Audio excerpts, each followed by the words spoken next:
TV serial liquor case అది పెద్దదేమి కాదన్న MLC కవిత, దాన్ని మా లీగల్ టీం చూసుకుంటుంది. మహిళా రిజర్వేషన్లపై పోరాటం చేస్తా, నేడు ధర్నా చౌక్ వద్ద కవిత దీక్ష. ఇక్కడ విషయం ఏమంటారా అంటే, ఇక్కడ కవిత ఢిల్లీ లిక్కర్ స్కామ్లో ఆమె దొరికింది, ఆమె అరెస్ట్ అవుతుంది అనేది స్పష్టంగా మనకు తెలుస్తుంది సార్.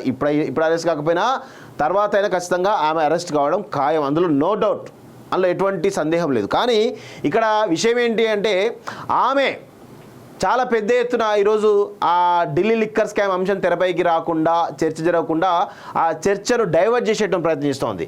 ఆ మహిళా రిజర్వేషన్లపై పోరాటం చేస్తామని చెప్పేసి అంటూ ఉంది.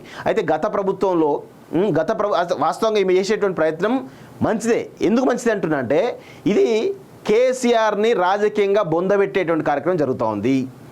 బీఆర్ఎస్ పార్టీని బొందబెట్టే కార్యక్రమం ఈమె తీసుకుందని స్పష్టంగా మనకైతే అర్థమవుతూ ఉంది. ఎందుకు అంటే, ఇక్కడ ఆమెకు సొంత అన్న, సొంత బావ, ఇంకొక ఎవరైతే సంతోషంలో వాడు, అదేవిధంగా పోచంపల్లి శ్రీనివాసరెడ్డి, కేసీఆర్ నుంచి ఎలాంటి సహకారం లేదు. నిజంగా ఆమెకు చిత్తశుద్ధి ఉంటే బీఆర్ఎస్ పార్టీ ఆఫీసులో ప్రెస్ మీట్ పెట్టాలి కదా. బీఆర్ఎస్ పార్టీ ఆఫీసులో ప్రెస్ పెట్టకుండా ఇంట్లో ప్రెస్ మీట్ పెట్టడం ఏంది అంటే, బీఆర్ఎస్ పార్టీ ఆఫీస్కు ఆమెను రానియడం లేదా, బీఆర్ఎస్ పార్టీ ఆఫీస్లో ప్రెస్ మీట్ పెట్టడానికి ఆమెకు అనుమతి లేదా, అనుమతి ఇవ్వడం లేదా అనేది స్పష్టంగా ఇక్కడ కొన్ని విషయాలు మనం ఒక్కసారి లోతుల్లో ఆలోచిస్తే క్లియర్గా అర్థమవుతుంది. ఆమెకు బీఆర్ఎస్ పార్టీ ఆఫీస్లోకి నో ఎంట్రీ అనేది స్పష్టంగా తెలుస్తూ ఉంది.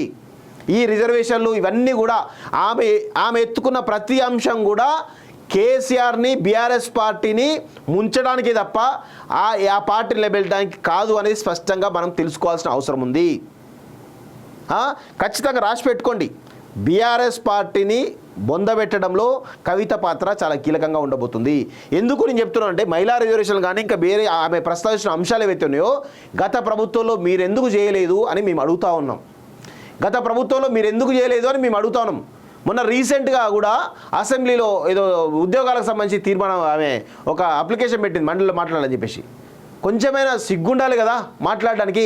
మీ 10 సంవత్సరాల పాలనలో ఇక్కడ ఉన్నటువంటి యువతను, నిరుద్యోగ యువతను అందరినీ కూడా మోసం చేసి ఈరోజు ప్రభుత్వం, ప్రజలు తేరుకొని మిమ్మల్ని గద్దె దిస్తే ఈరోజు కాంగ్రెస్ ప్రభుత్వం ఏర్పడింది. కాంగ్రెస్ ప్రభుత్వం అంతో కొంత ఏదో ఒకటి ప్రయత్నం చేస్తూ ఉంది. గ్రూప్ 1 రిలీజ్ చేసింది, గ్రూప్ టూ డేట్స్ అనౌన్స్ చేస్తూ ఉంది, గ్రూప్ 3 చేస్తూ ఉన్నది. ఇలా అన్ని రకాల సర్వీసెస్ని కూడా ఈరోజు రిక్రూట్మెంట్ స్టార్ట్ చేయడం జరిగింది. కానీ మీ ప్రభుత్వంలో ఏం చేశారు? నిరుద్యోగ యువత మొత్తాన్ని కూడా వాళ్ళ జీవితాలు నాశనం చేసి ఈరోజు వాళ్ళను పెద్ద ఎత్తున వాళ్ళ జీవితాల్లో చీకట్లు నింపినటువంటి దాఖలాలు లేవా అని చెప్పేసి మేము అడుగుతా ఉన్నాం. అప్పుడు చేయనటువంటి వాళ్ళు, అప్పుడు నోరెత్తినటువంటి వాళ్ళు ఇప్పుడు మాట్లాడుతున్నారు. భువనగిరికి సంబంధించినటువంటి ఒక 2 అమ్మాయిల ఇన్సిడెంట్ జరిగితే వీళ్ళు ఇంటికి పోయారు. వాస్తవంగా గతంలో సైదాబాద్లో ఒక చిన్న అమ్మాయి ఇన్సిడెంట్ జరిగితే నోరెత్తలేదు. ఎన్ని సంఘటనలు జరిగినాయి గత ప్రభుత్వంలో, అప్పుడు ఎందుకు నోరెత్తలేదు? ఒక ఆడబిడ్డగా నోరెత్తాలి కదా, వాళ్ళకి అండగా ఉండాలి కదా కవిత, ఎందుకు ఉండలేదు? అప్పుడేమో అధికారంలో ఉన్నారు కాబట్టి మాట్లాడరు, ఇప్పుడు అధికారం దిగింది కాబట్టి మాట్లాడతారా? ఇదా విధానం? ప్రజల వైపు ఉండాలని నేర్చుకోండి. ప్రభుత్వాలు కాదు శాశ్వతం, కాదు ప్రజలే శాశ్వతం.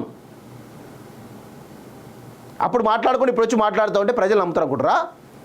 ఖచ్చితంగా ప్రజలు నిలదీస్తారు. ఈ ధర్నా చౌక్లో కూడా ఎలాంటి ఏముండదండి, అంత డ్రామా తప్ప వేరే ఏది ఉండదు. రాసి పెట్టుకోండి, అక్కడ ఆమె వేసేటువంటి డ్రామా తప్ప ఏది ఉండదు. ఇదంతా కూడా కేసీఆర్ని కొంప ముంచడానికే ఈమె ప్రయత్నం చేస్తున్న తప్ప ఏది లేదు.